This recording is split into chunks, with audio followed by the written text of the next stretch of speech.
With Deborah Norville. Hello, thanks for joining us. I'm Mary Kelly. In today for Deborah, Los Angeles homeowners are posting spray-painted signs with a loud and clear message: looters will be shot. With the LAPD announcing they've made 40 arrests during the fires for burglary and other crimes, citizens are taking action, confronting anyone they don't recognize in their neighborhoods in case they are even thinking of looting vacated properties. Jim Murray has our report. The warning signs in fire-ravaged Los Angeles are loud and clear. Looters will be shot. Armed homeowners whose properties survived the devastating fires are defying evacuation orders and posting signs warning looters that they'll protect their home at any cost. Maggie, who doesn't want to give her last name, tells us she and her husband are armed. We take shifts sleeping, so it's 2 or 3 hour shifts, and we just go off back and forth of who sleeps. Then the other one is up on guard watching. Maggie says they stayed behind during the catastrophic fires in Altadena to save their home while their neighbors' homes across the street burned. My husband said, I've risked my life to save my home from a fire. I'm not going to lose it to looters. Why are you guys in the neighborhood? This man is patrolling when he spots strangers who he fears are up to no good. We're not looting. This resident hired armed security to protect the few homes remaining in the Pacific Palisades. What is your message to anyone who wants to break into somebody's house and take advantage of the situation? Good luck with that. I mean, if you want to get shot, that's what you can do because, we have no patience for any of that. And it's your first look at 2 burnt down schools in the Pacific Palisades as 7,000 students are displaced. Today, the displaced students are showing up here to a new school 20 minutes away, keeping the students with their classmates and their teachers. Weary parents and students filed into their new school this morning. Has it been hard the last couple of days? Yes. The boy's eyes filled with tears, unsure of his new surroundings. 5 minutes later, I spot him smiling in his new classroom. This mom says her home burnt to the ground on her daughter's birthday. The marquee on their burned-down school still shows Happy Birthday Laney.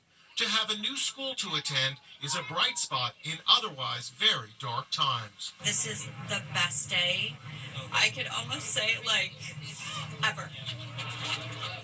And this is hard to even wrap your head around. In the middle of the devastating fires, some people are actually starting new blazes, diverting the already overextended firefighters. California has been dealing with an arson crime wave with 150 arrests made last year alone. And as Lisa Guerrero reports, the arrests keep coming.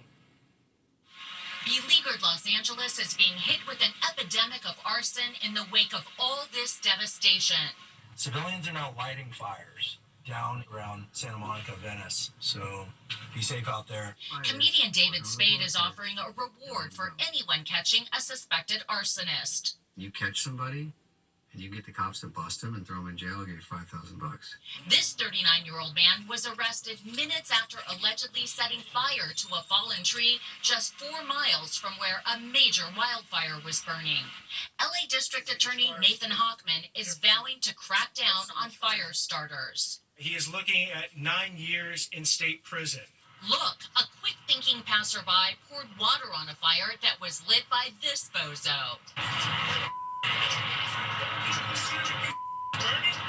The video was shot by author Paul Haddad. It was very unnerving that he seemed just so casual about it. And when we interrupted him, it was almost as if you interrupted someone who was just making a cup of coffee. The cause of the wildfires that have destroyed so many people's homes have not been determined. But the knowledge that some people are setting fires deliberately at a time like this is chilling, and it's putting many Angelenos on edge. People who intentionally start fires to cause harm or do destruction, typically that is a mental health condition. It is not normal for an individual to want to hurt others. Palm trees with their big dry leaves are favorite targets. Actor Rico Ross set out in search of arsonists. I'm going to get on my bike now and troll the neighborhood, see if I can find this guy. Wish me luck. Neighbors confronted this knucklehead carrying a blowtorch in his hand. He had been seen allegedly setting fire to discarded Christmas trees. And get this, among the neighbors is actor Brian J. White, who plays a firefighter on Chicago Fire. That man has not been charged with arson, but he was arrested for a number of probation violations.